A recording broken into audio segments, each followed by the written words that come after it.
Hello students. आज हम discuss करेंगे हमारा जो क्रिएटिव राइटिंग का जो पोर्शन है उसमें जो 4 नंबर का क्वेश्चन आता है। अपना जो पहले वाले वीडियो में जो हमने डिस्कस किया था पेपर, उसमें जो पार्ट बी में जो पहला ही क्वेश्चन होता है जिसमें नोटिस हो गया, एडवर्टीजमेंट हो गया, एक्सेप्ट और डिक्लाइन इनविटेशन हो गया, चाहे वो पोस्टर हो गया, उनमें से एक जो है जो नॉर्मली आता ही है एग्जाम में और 4 मार्क्स का है।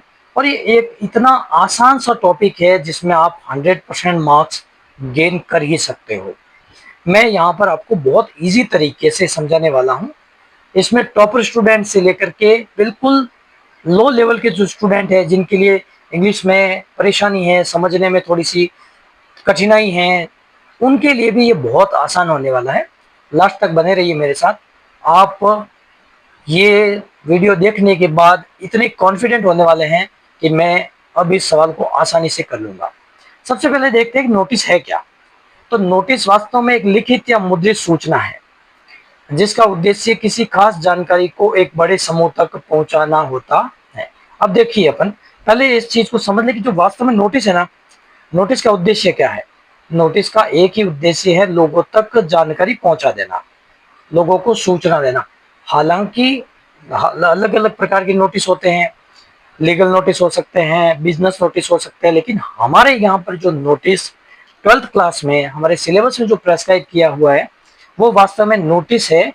किसी भी कार्यक्रम को जो हम ऑर्गेनाइज करने वाले हैं या सेलिब्रेट करने वाले हैं उसकी सूचना देना, लोग उस कार्यक्रम में पार्टिसिपेट करने के लिए पार्टिसिपेंट्स के नाम मंगवाना, या फिर कुछ दूसरी जो स्कूल से रिलेटेड एक्टिविटीज है, या फिर जैसे अपने जैसे हो गया ब्लड डोनेशन कैंप हो गया, या आपके ट्री प्लांटेशन ड्राइव है, इस तरीके की सूचनाएं जो है विद्यार्थियों तक पहुंचाने के लिए ये जो नोटिस है वो हम ड्राफ्ट करते हैं। अब देखते हैं नोटिस किस टेंस में लिखा जाएगा और किस में नहीं। तो सामान्यतया नोटिस कब लिखा जाता है, अब एक सिंपल सा समझे। क्या बात है कि भाई नोटिस आगे भविष्य में होने वाले कार्यक्रमों के बारे में इंफॉर्मेशन देते हैं। किसके बारे में इंफॉर्मेशन दे रहे हैं भाई? फ्यूचर में जो कार्यक्रम होंगे उसके उसकी जो इंफॉर्मेशन है वो देते हैं। और इसके लिए ये नॉर्मली जो नोटिस है आपके 2 टेंसेज में लिखा जाएगा। मेनली जो काम आने वाला है वो है आपका फ्यूचर टेंस। नॉर्मली हम यूज करेंगे नोटिस में फ्यूचर टेंस, और कहीं पर 1-2 सेंटेंस में हम प्रेजेंट टेंस का यूज कर सकते हैं। क्योंकि फिर से समझ लीजिए, दिमाग में एक बार अच्छे से फिट बिठा लीजिए कि नोटिस का उद्देश्य भविष्य में होने वाले कार्यक्रमों की सूचना देना है, पार्टिसिपेंट्स को उसमें शामिल करना है। ये सारी उद्देश्यों के साथ नोटिस लिखा जाता है। तो निश्चित ही जो टेंस है आपका वो फ्यूचर ही होगा, क्योंकि ये या तो किसी मौजूदा स्थिति की जानकारी देता है या किसी होने वाली घटना के बारे में सूचित करता है। हमारे यहाँ पे जो हम 12th क्लास में जो नोटिस है वो है normally notice on an event. कोई इवेंट है, कोई घटनाक्रम है, कोई कार्यक्रम आयोजित होने वाला है, कोई घोषणा है, इसके संबंध में हमारे यहाँ पर एक नोटिस जारी करने का, ड्राफ्ट करने का क्वेश्चन आता है। पोर्शन बी के तहत 4 मार्क्स का है। एक बात और ध्यान रखने वाली बात है कि ये एक्चुअल में एक फॉर्मेट है। फॉर्मेट का मतलब क्या हुआ कि इसका पहले से एक प्रेस्क्राइब तरीका है कि पहले ये होगा, उसके बाद ये होगा, उसके बाद ये होगा, और उसके बाद ये होगा। आप अपनी मर्जी से उसमें उसमें कोई चेंजेस नहीं कर सकते। अब नॉर्मली ये जो एक नेगेटिव पॉइंट है कि किस टेंस में नहीं लिखा जाएगा, ये ध्यान में रखने वाली बात है। नोटिस सामान्यतया भूतकाल में नहीं लिखा जाता। कौन से काल में भाई? वहां पर पास्ट टेंस का कोई काम नहीं। पास्ट टेंस का काम कहां पे आएगा पता है आपको? पास्ट टेंस काम आएगा जब जिस कार्यक्रम की सूचना दी गई थी वो कार्यक्रम आयोजित हो गया और उस कार्यक्रम की रिपोर्ट लिखना है। क्या लिखना है भाई? रिपोर्ट राइटिंग जो अपने है इसी में है, अपने 12th क्लास में, उसमें पास्ट टेंस चलेगा पूरा का पूरा। लेकिन यहां पर नोटिस में किसी तरीके से पास्ट टेंस का यूज नहीं होगा। नोटिस के पार्ट्स कौन कौन से हैं?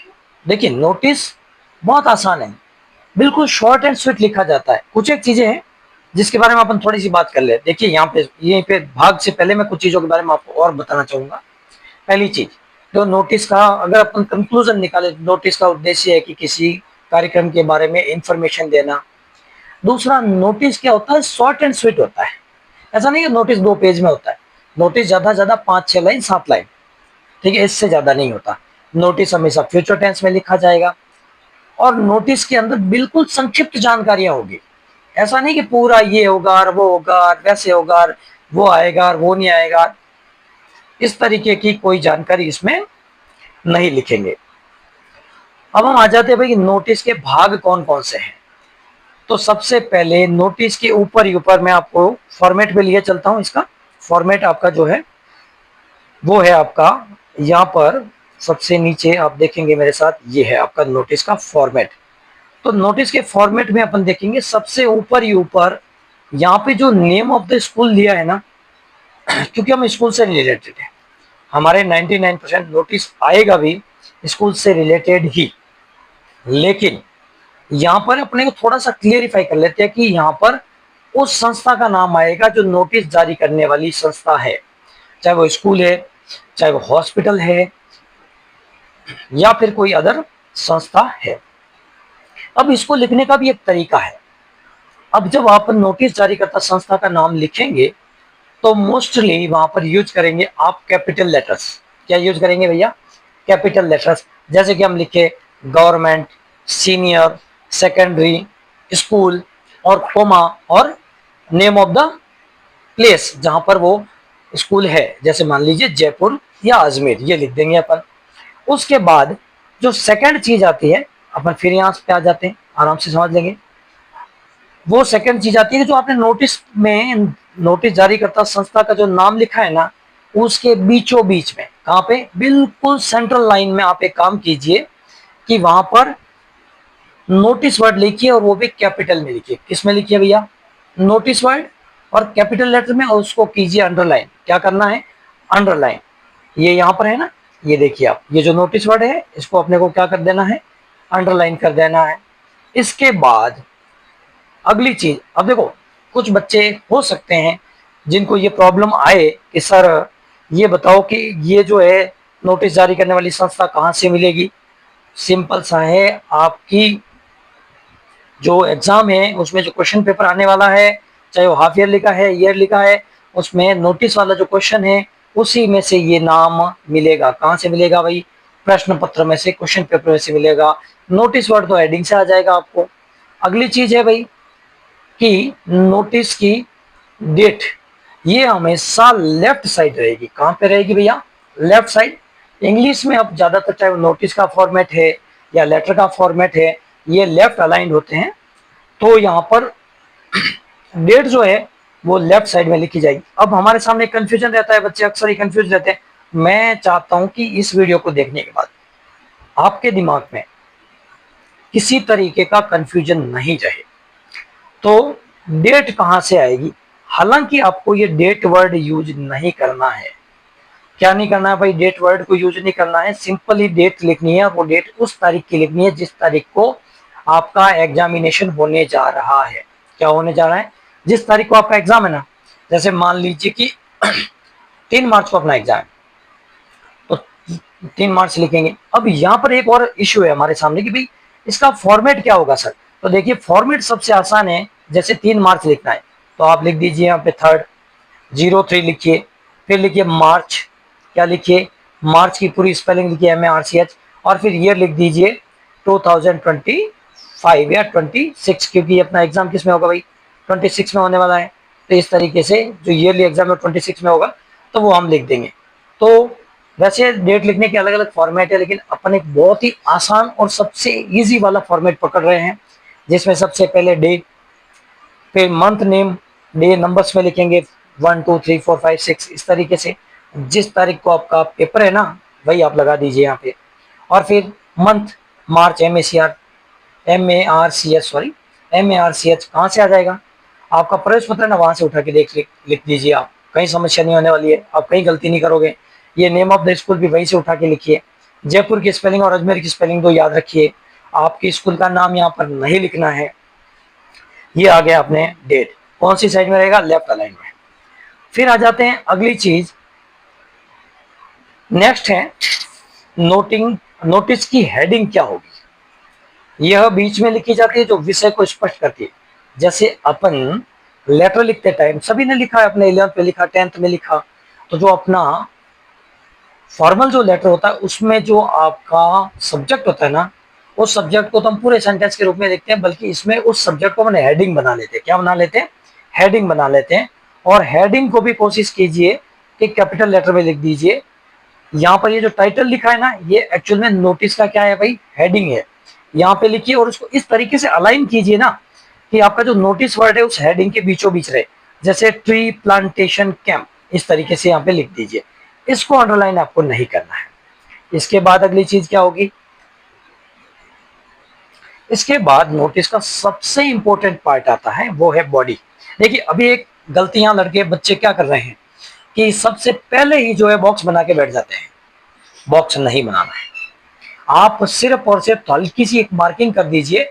कैसे मार्किंग करेंगे? कॉपी में जैसे ही आपने नोटबुक में लिखा government senior secondary school comma Jaipur, तो एक आपकी जो उंगली है ना, एक उंगली इधर गवर्नमेंट सबसे एक उंगली इधर थोड़ा सा मार्क कर लीजिए, और जयपुर वर्ड के आर के बाद में एक उंगली उतनी उंगली की जगह छोड़ के थोड़ा सा मार्क कर लीजिए। अब उसके बाद में अपना जो नोटिस है वो लिखना शुरू कर दीजिए, ताकि आप लिखते टाइम इधर उधर जाओ नहीं। आपको ध्यान रहे कि मुझे इस बैरियर के अंदर अंदर ये लिख देना है। तो अब आते हैं बॉडी की तरफ, जो कि इसका सबसे इंपॉर्टेंट पार्ट होने वाला है। और मैं आपको बॉडी इस तरीके से तैयार करवाने वाला हूं कि आपको ज्यादा कुछ परेशान होने की जरूरत नहीं पड़ेगी। 2-4 शब्दों को छोड़ के आपकी बॉडी रेडीमेड आप रटे हुए जाएंगे और वो वहां पर यूज कर लेंगे। सबसे पहला बॉडी में जो चीज आती है, ये क्रम है बेटा। इसी क्रम से आपको बॉडी में चीजों को लिखना होगा। बहुत आसान है। देखिए बहुत मजेदार ट्रिक भी है इसमें। सबसे पहला तो क्या कार्यक्रम है, यानी हम क्या कार्यक्रम आयोजित करने वाले हैं, इसके लिए कुछ फिक्स टेम्पलेट्स हैं जो यहाँ पे आगे मैं बताने वाला हूँ। ये दिख रहे हैं आपको, लेकिन पहले आप यहाँ समझिए बॉडी में क्या कार्यक्रम है। सबसे पहले ये लिखिए। अब इसमें ये जो टेम्पलेट है इसके बारे में चर्चा कर लेंगे, लेकिन एक बार वेट कीजिए। अगली चीज आएगी कि उस कार्यक्रम का DDTV। आपको ये चारों चीजें, क्योंकि नोटिस में कार्यक्रम की डेट, फिर डे, फिर टाइम और वेन्यू, यानी कि दिन दिनांक और स्थान होने ही चाहिए। तो ये कैसे लाएंगे हम? ये लाने का अपने पास एक फॉर्मूला याद रखो। क्या? DDTV, दूरदर्शन टीवी, जिससे हम वहां पे एग्जाम में कंफ्यूज नहीं हो। देखो इतना कॉन्फिडेंटली जाना है ना एग्जाम में। कई बच्चे कहेंगे सर याद रखने की क्या जरूरत है, आ जाएगा मोहम्मद, मुझे याद है। आप DDTV याद रखो, दूरदर्शन टीवी। उसका ये शॉर्ट फॉर्म है, एक्रोनिम्स है।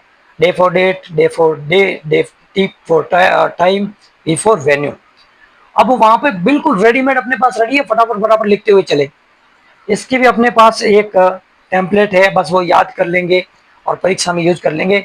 मैंने यहाँ पर जो वर्ड यूज किए है ना, जो वोकैब यूज किए है ना, इसमें बहुत इजी यूज किए है। आपको कहीं फंसने की जरूरत नहीं पड़ेगी। आप चिंता मत कीजिए, आप बहुत आसानी से इसको करने वाले हैं। बस मेरे साथ आप बने रहिए। फिर कई बार कुछ कार्यक्रम ऐसे होते हैं ना जिसमें कुछ सावधानियां हैं। जैसे हिस्टोरिकल टूर आपका कश्मीर जा रहा है, तो उसके लिए आपको क्या क्या सावधानियां रखनी है। या जैसे वहां पर ठंडा प्रदेश है कश्मीर, तो वहां पे आपको गर्म कपड़े वगैरह लेने हैं। ये सारी चीजें सावधानियां आ गई। फिर अगर कोई ऐसा कार्यक्रम है जिसमें फीस है, तो वो फीस का भी यहाँ पर जिक्र हो जाता है। फिर कुछ शर्तें हो सकती है, या फिर जो पार्टिसिपेंट्स कौन कौन होने वाले हैं। जैसे कि मान लीजिए अपने स्कूल में साइंस फेयर है, तो उसमें कौन कौन पार्टिसिपेट कर सकता है। कि भाई एक हो सकता है ना, एक क्लास है 9th 10th 11th और 12th, जो साइंस के जो स्टूडेंट है वही पार्टिसिपेट करेंगे। तो ये सारी चीजें अपने को यहाँ पर लिखनी होगी। उसका भी टेम्पलेट बनाया हुआ है, आपको चिंता करने की आवश्यकता ही नहीं। और क्योंकि अपना जो नोटिस होता है वो कोई बड़ा लेंथी चीज नहीं है, पूरा वर्णन नहीं होता। तो हर कार्यक्रम का एक प्रभारी होता है विद्यालय में। तो यहाँ पर एक कॉन्टेक्ट पर्सन के नाम से एक सिंगल सेंटेंस बनेगा, बस वो याद रखिए आप।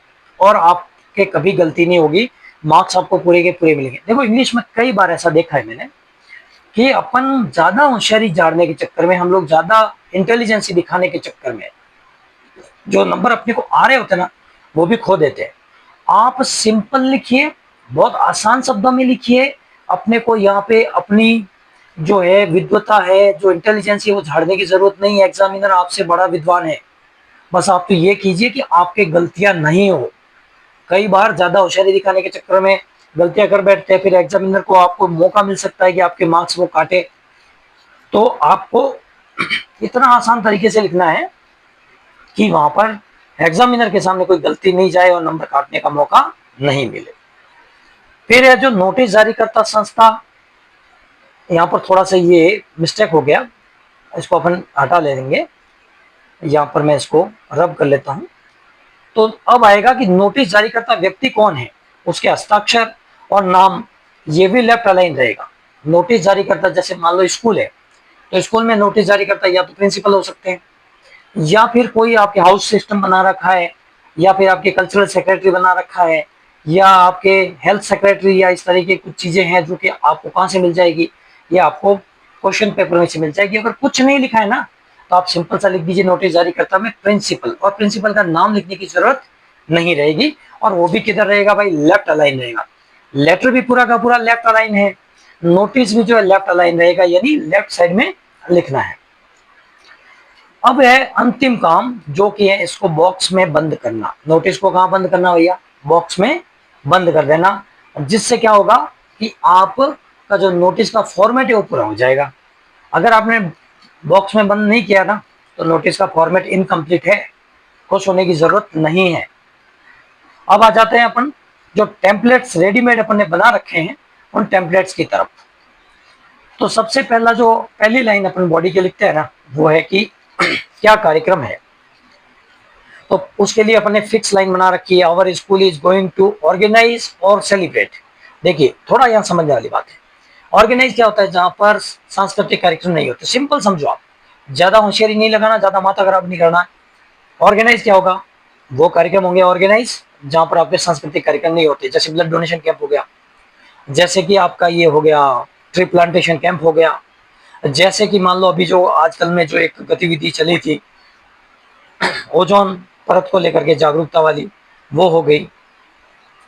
तो इस तरीके की कोई चीजें तो ऑर्गेनाइज, और वहां पर कोई सेलिब्रेशन है जैसे कि आपकी फेयरवेल पार्टी हो गई, कोई गुरुजी की फेयरवेल पार्टी हो गई, रिटायरमेंट पार्टी, इस तरीके से कोई चीजें है तो वो कहलाएगी आपका सेलिब्रेशन। तो लिखेंगे कैसे, our school is going to organise और सेलिब्रेट, और डॉट डॉट डॉट, यहाँ पर क्या लिखना है, उस कार्यक्रम का नाम लिख देंगे। क्या आ जाएगा भैया यहाँ पे, जो कार्यक्रम आयोजित होने वाला है ना उसका नाम यहाँ पर लिख देंगे। अच्छा, कई जगह पर आपको इससे थोड़ा सा हायर ग्रेड का लिखा रहता है, वो मैं आपको यहाँ बता देता हूँ, आप वीडियो को सुन करके लिख दीजिएगा। क्या वो है, all the students hereby informed that, ये जोड़ा रहता है इसके आगे बस। All the students hereby informed that our school is going to organise और सेलिब्रेट, ये तो फिक्स है ये लाइन आपको, खाली इससे आगे क्या जोड़ देना भाई, all the students hereby informed that our school is going to organise और सेलिब्रेट। जो कुछ भी है ऑर्गेनाइज करने वाला कार्यक्रम है तो ऑर्गेनाइज होगा, और सेलिब्रेशन वाला है तो सेलिब्रेशन, जिसमें कोई सांस्कृतिक कार्यक्रम होते हैं, और उस कार्यक्रम का यहाँ पे नाम आ जाएगा जो कार्यक्रम आपके वहां ऑर्गेनाइज होने जा रहा है। इसके बाद में कार्यक्रम का DDTV, पहले ही समझ लिया आपने, day date time and venue. तो इसको लिखने का तरीका है, इट विल बी ऑर्गेनाइज्ड और सेलिब्रेटेड ऑन मंडे, मंडे लिखा, देखिए आप पहले डे लिखा है, on Monday comma 3rd of March, ये इसके आगे RD जोड़ दीजिएगा, क्या लिख देंगे, जोड़िए RD, 3rd of March at 9:30 PM, या स्कूल टाइम में 9:30 AM। और अब आ गया, ये देखो आ गया, ये सबसे पहले डे है, ये फिर आपकी डेट हो गई। अब यहाँ पे डेट लिखते समय एक बात का ध्यान रखिएगा, ऊपर जो अपन ने नोटिस जारी करने की जो डेट है ना अपनी, देखिए यहाँ पे थोड़ा सा ध्यान दीजिए, बहुत आसान सी चीजें यहाँ पे आ जाती है, यहाँ पे बेटर समझ पाएंगे। ये जो डेट है ना आपकी, ये वाली डेट और बॉडी वाली जो डेट है ना, उस डेट में अंतर आ जाएगा। ये डेट जैसे मान लो अपने 3rd of March लिखी, मान लीजिए जो एग्जाम था वो डेट अपन ने लिख दी 3rd of March, तो यहाँ पर जो डेट आएगी ना वो उससे आगे की आएगी, जैसे 6th of March, 7th of March, 5th of March, इस तरीके से वो डेट आएगी। ये जरूर ध्यान रखना, अदरवाइज ये अपने एक गलती हो जाएगी। तो यहाँ पर ध्यान रखना है दोनों डेट के बारे में, कौन सी जारी करने वाली डेट, उससे आगे की डेट आएगी कार्यक्रम की डेट, क्योंकि अपन फ्यूचर में जो कार्यक्रम होने वाला है ना उसकी इंफॉर्मेशन यहाँ पर दे रहे हैं। तो एक बार फिर से समझते हैं, इट विल बी ऑर्गेनाइज्ड और celebrated on Monday 3rd of March at 9:30 PM in our school hall। ऐसा कोई कार्यक्रम है, सांस्कृतिक कार्यक्रम है तो स्कूल हॉल में होता है। ऐसा कोई कार्यक्रम है जो ग्राउंड में होने लायक है तो ग्राउंड में होगा। और अगर मान लो ब्लड डोनेशन कैंप जैसे ऐसी कोई गतिविधि है ना तो वहाँ पे हॉस्पिटल लिख देंगे। इसमें भी अपने को कोई चेंज करने की जरूरत नहीं है, चाहे कुछ भी आ जाए, अपने को तो खाली इस चीज को समझ के रट के रखना है। ये रट के रखना अपने को, ये वाली चीजें रट के रखनी है। इसमें चाहो तो आप वो जोड़ सकते हो, तो all the students here bye inform that, ये चीज आप ऐड कर सकते हो। अब आ जाओ, ये देखो एक बात का ध्यान रखना है, क्रम से है। सबसे पहले क्या कार्यक्रम है, फिर कार्यक्रम का डीडीटी, फिर आ जाते हैं अपन सावधानियां, शर्तें, फीस, पार्टिसिपेंट्स। तो कार्यक्रम के हिसाब से आप थोड़ा सा यहाँ दिमाग लगा के 3-4 टेम्पलेट याद कर लो। There will be a nominal fee of 500 rupees per candidate, ये याद कर सकते हो। फिर है स्टूडेंट्स ऑफ क्लास, ये एक्चुअल में गलत हो गया, ये था मैंने लिखा था 9th to 12th can participate in this programme. इस तरीके की जो 2 टेम्पलेट है वो याद कर लीजिए और बस ये रटा हुआ जाएगा, चाहे किसी पे आ जाए। इसमें से दोनों टेम्पलेट्स में से कोई भी एक टेम्पलेट लिख दीजिएगा, कुछ भी गलत नहीं होता। पहली बात यह है ध्यान रखना, अगर आप फॉर्मेट फॉलो कर रहे हो, फ्यूचर टेंस में लिख रहे हो और ये जो 4 चीजें मैंने लिखाई ना वो रट ली ना, कुछ भी गलत नहीं होने वाला है, आपके पूरे से पूरे मार्क्स मिलेंगे, चिंता मत करो आप।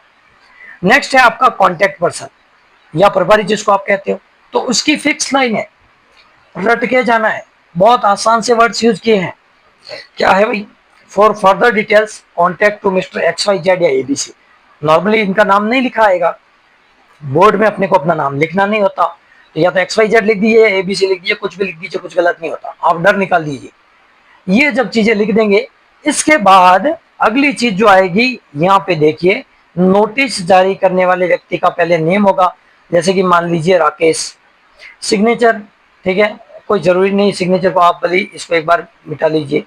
और उसका डेजिग्नेशन, डेजिग्नेशन कहाँ से मिल जाएगा, मैंने बताया किसी का नाम नहीं दिया ना, तो सिंपली लिख दीजिए प्रिंसिपल, ना तो नाम लिखना है ना कुछ लिखना है, डेजिग्नेशन, डेजिग्नेशन लिख दिया, काम खत्म। अगर मान लो नाम दे दिया कि you are Rakesh secretary of the cultural programme, तो फिर यहाँ पे लिख देंगे राकेश और कोष्टक में लिख देंगे सेक्रेटरी ऑफ कल्चरल प्रोग्राम। ये कहाँ से मिल जाएगा, ये अपने क्वेश्चन से मिल जाएगा। तो ये बहुत आसान है, आप इसको रिवाइज करके देख लेंगे, 4 बार देख लीजिए, कहीं कोई समस्या है तो मुझे इस समस्या से अवगत कराइए। और बहुत बढ़िया, एक मुझे नहीं लगता कि इससे आसान अपने लिए कुछ चीज हो सकती है। कंटिन्यूस हम सीरीज लेके आएंगे इसको लेकर के, नोटिस को लेकर के, और जैसे जैसे अपने एग्जाम्स नजदीक आएंगे ना, मैं प्रैक्टिस लेकर भी आऊंगा इनकी, और इसमें आपके नोटिस कैसे लिखा जाता है वो भी लिख के बताऊंगा। अभी इस चीज को आप अपनी नोटबुक में नोट्स के रूप में लिख सकते हैं। ये आपके फॉर्मेट हो गया, ये आपके टेम्पलेट्स हो गए, खाली यही याद करके चले जाओगे तो भी अपना काम बन गया। इसमें भी अगर आपको कहीं कोई डाउट है, कोई कंफ्यूजन लगता है तो मेरे से आप जो कमेंट बॉक्स है वहाँ पे कमेंट कर लीजिए, क्लियर हो जाएगा आपका। फिर है अपन इसको आराम से 4 बार कम से कम 4 बार देखिए, 3 बार देखिए, आपके क्लियर होने वाला है। नेक्स्ट जो अपन वीडियो लेकर आने वाले हैं वो वीडियो होगा हमारा लेटर को लेकर। Thank you very much.